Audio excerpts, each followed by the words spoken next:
Dios les bendiga. En este momento quisiera hablar, Dios les bendiga, un saludo hermano Ronald Vélez, pastor del Centro Cristiano Lin. En este momento quisiera hablar acerca del conflicto de los romanos, los de la iglesia en Colosense, los colosenses y los hebreos.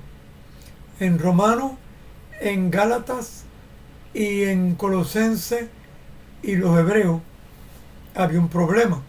Cuando usted lee la carta a los romanos y lee la carta a los gálatas y a los hebreos y a los colosenses, usted encuentra un conflicto común en estas cuatro cartas: romanos, gálatas, colosenses y hebreos. Y es que había un conflicto. ¿Cuál era el conflicto? Dice que ellos todavía querían vivir bajo los rudimentos de la ley de Moisés. Cuando miramos este tema de la ley de Moisés, muchos piensan, pero es que ya nosotros no tenemos que vivir la ley. No tenemos que vivir la ley. Pero ¿qué sucede? Que la ley no solamente representa, cuando Pablo habla de la ley, ¿cuál era el propósito de la ley? Mucha gente no entiende cuál era el propósito de la ley. El propósito de la ley en el Antiguo Testamento, Dios le entregó unas reglas al pueblo de Israel para que vivieran por esas reglas. Pero el propósito de la ley era demostrar cómo era imposible para el hombre vivir la ley de Dios. O sea, que el hombre tenemos una naturaleza que es tan pecaminosa, tan traidora, que no nos deja vivir para Dios. Entonces el hombre en el Antiguo Testamento, Pablo dice a los Gálatas que la ley era un ayo, o sea, un guía para llevarnos a desear la gracia de Jesús. Porque cuando usted está siendo esclavo de algo, cuando usted es esclavo, usted quiere ser libre. Cuando usted es libre, si usted nunca fue esclavo, usted no admira la libertad. Pero cuando usted fue esclavo, cuando tiene la libertad, la aprecia. ¿Qué sucede? Que en la ley de Moisés, el pueblo de Israel trató de vivir para Dios, pero como dice Pablo a los Gálatas y a los romanos, que la ley, el problema de la ley era que, por más que usted viviera la ley, si fallaba en un punto, ya falló en toda la ley, estaba condenado. Entonces, el mismo apóstol Pablo reconoce en el libro de los Romanos y le dice a los romanos, porque por la ley nadie podía ser salvo, porque la ley lo que hizo fue demostrar mi condición pecaminosa. Es como cuando hay una calle que los carros no se paran, y cuando ponen una señal de pare, o aquí en Estados Unidos un stop sign, la gente se para menos, porque ¿qué demuestra la ley del pecado en nosotros? Que mientras más se nos prohíbe algo, es cuando más deseamos hacerlo. Si el doctor le dice a usted no coma esto, es cuando usted más gana la edad de comérselo, ¿verdad? Y cuando al niño se le ponen reglas, se ve la ley del pecado en el mismo niño. Mientras más le prohibimos a un niño, eso es lo que va a hacer. Decimos, pero este muchachito, qué desobediente, qué cabezón, dicen, ¿verdad? Qué terco. Y esa es la terquedad humana del pecado.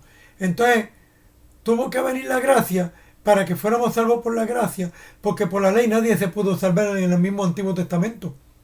Porque la ley condenaba a todo el mundo y puso bajo condenación a todo el mundo.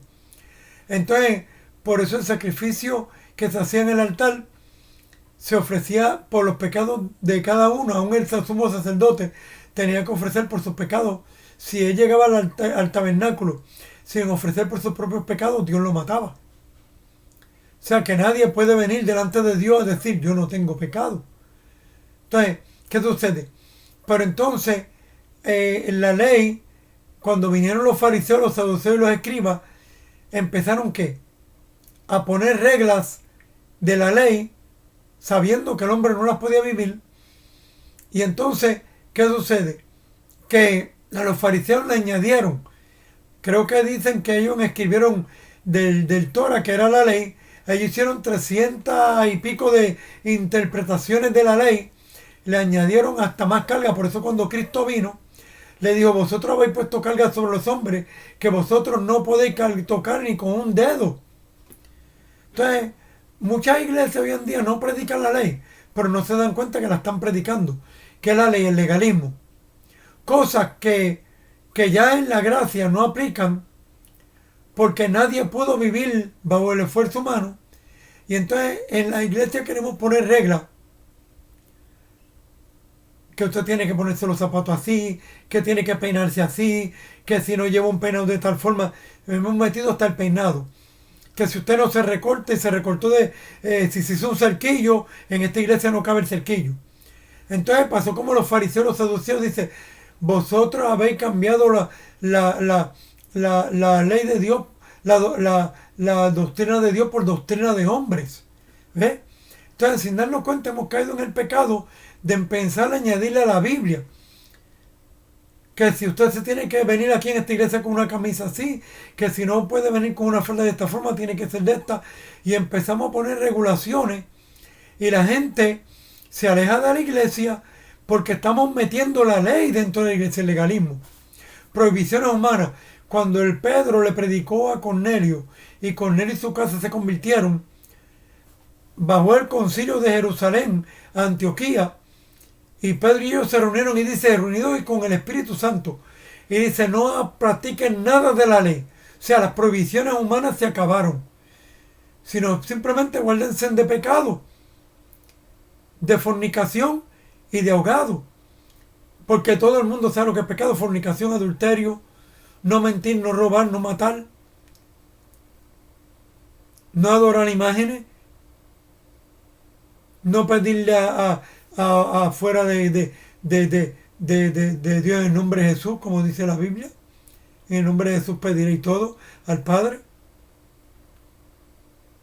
Y entonces empezamos a meter ropa, empezamos a meter peinado, empezamos a meter otras cosas. Y entonces, ¿qué dice el apóstol Pablo? Mire lo que dice a los colosenses. Pero entonces, cuando se reunieron, en el libro de los Hechos, en el capítulo 15, los de la iglesia en Jerusalén, que tenían tantas prohibiciones, dijeron, mira, Pedro, dile a los gentiles que no guarden nada de la ley, que se guarden solamente de fornicación, de adulterio y de ahogado, de comer sangre. Entonces nosotros queremos poner prohibiciones que dice la Biblia, decimos, no se le puede añadir a la Biblia, pero estamos haciendo igual que los fariseos y los saduceos, poniendo carga sobre los hombres, que si el bigote, que si la nariz, que si la ceja, que si las orejas y cosas, yo por exagerar, y no nos damos cuenta que estamos haciendo cosas, que estamos entrando en el legalismo, en la ley. Y dijo Pablo a los colosenses, le dijo, en Colosenses capítulo 2, versículo 16, léalo, por tanto a nadie juzgue en comida o en bebida, o en cuanto a días de fiesta, luna nueva o días de reposo, todo lo cual es sombra de lo que ha de venir, pero el cuerpo es de Cristo. Entonces dice vamos a leer en el verso 20 de Colosenses 2, capítulo 2, pues si habéis muerto con Cristo en cuanto a los rudimentos del mundo, y es todas las prohibiciones, reglas humanas que quieren poner, sea en la iglesia o fuera o dentro de la iglesia. Y dice, rudimentos del mundo, porque como si viviese en el mundo, os sometéis a preceptos. Preceptos son cosas puestas por los hombres, tales como no manejen, no gusten ni aun toques, en conformidad a mandamientos y doctrinas de hombres, cosas que todas se destruyen con el uso. O sea, esfuerzo humano, ayunar no es malo, pero ayunos en exceso, orar no es malo, pero no, que tienes que orar 5 horas y ponen carga, es de más. Dios nunca dijo que usted tenía que orar, que eran 5 horas, que eran 4 horas, nunca dijo que eran 20, 40 días de ayuno. Eso en el Nuevo Testamento no se toca. Usted ora y ayuna para el Señor, pero no es lo que va a producir santidad, porque la santidad la produce el Espíritu Santo por la palabra.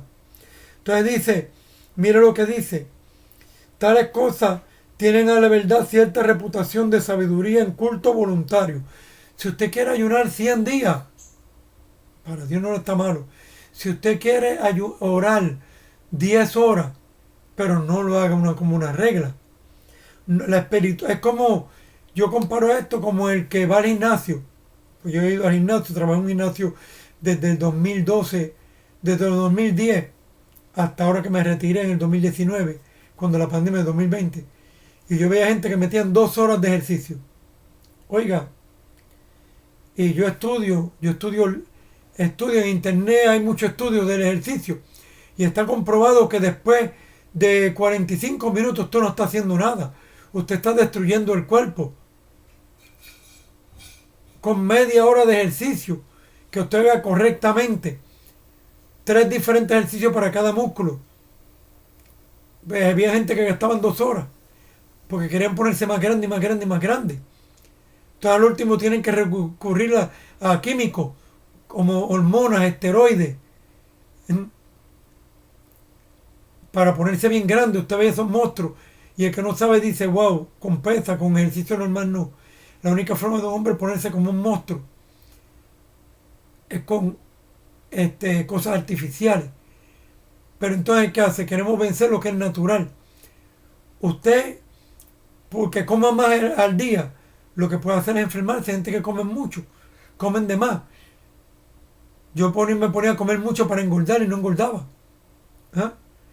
El cuerpo necesita una cantidad de comida, una cantidad de sueño, una cantidad de ejercicio, una cantidad de actividad al día. Entonces, yo tengo que seguir caminando cada día. Yo como y mi cuerpo automáticamente absorbe los nutrientes y va creciendo. Mientras, por más que yo coma, no voy a crecer más. Cristo dijo, ¿acaso preocupándoos añadiréis un codo a vuestra estatura? O sea, usted ora y tiene que creer. Si oró 15 minutos, si oró 20 minutos, no es lo que usted oró, es lo que usted creyó. Jesús hacía oraciones instantáneas. Y ni oraciones, él decía la palabra. ¿Ah? No es que no oremos, pero orar sin cesar, dice la Biblia. Pero no es que usted esté de rodillas todo el día. Es que si vamos en el carro, vamos orando. Si estamos caminando, vamos orando. Entonces nos empezaron a poner reglas, que tienes que orar 5 horas, que tienes que ayunar 10 días para que Dios te use. No, la Biblia dice, estas señales seguirán a los que creen. No dice a los que oren mucho o ayunen mucho. Si usted quiere orar y ayunar mucho, no está mal. Pero lo que provoca los milagros, dice, vivir para el Señor, rendirnos al Señor, vivir para Dios y practicar una vida de fe. Estas señales seguirán a los que creen. Echarán fuera demonios, hablarán nuevas lenguas, pondrán la mano sobre el enfermo y sanarán. Si tomaren cosas mortíferas no les hará daño, no es que se beba el veneno. Es decir, por casualidad, pasar algo, Dios lo libra de los peligros. Entonces, tenemos que creer. Entonces, dice, vuelvo y repito, Colosenses 2, 23, léalo. Tales cosas tienen a la verdad cierta reputación de sabiduría en culto voluntario, en humildad y en duro trato del cuerpo, pero no tienen valor alguno contra los apetitos de la carne. Pablo dijo a los Gálatas, hacer morir los deseos de la carne por el Espíritu. Usted tiene que rendirse al Espíritu, pleruste, siempre digo eso. Llenarse del Espíritu. ¿Y cómo? Por fe. Espíritu Santo, me entrego en tus manos, me rindo. Me presento un sacrificio vivo delante de ti. Aquí estoy muerto a mí mismo, a mi esfuerzo humano. Y el Espíritu Santo lo capacita entonces para lograr más. El Espíritu Santo es el que lo dirige en el ayuno. Entonces el Espíritu Santo es el que nos dirige en la palabra. Pero es un caminar por fe. Dice, el justo por la fe vivirá. El justo por la fe. Cuando usted aprenda a creer en que el Espíritu Santo viene y lo toma y es el que lo va a dirigir cada día, usted camina por fe. Lo que usted pudo hacer en el día, eso pudo hacer. No podemos vivir con desesperación. Vivir en el Espíritu, vivir relajado, rendido en el Espíritu, dejar que el Espíritu fluya y nos mueva en el nombre de Jesús. Dios le bendiga, Señor, y los pongo en tu mano este mensaje. Toca las vidas que están en necesidad, da fe y quita la incredulidad en el nombre de Jesús.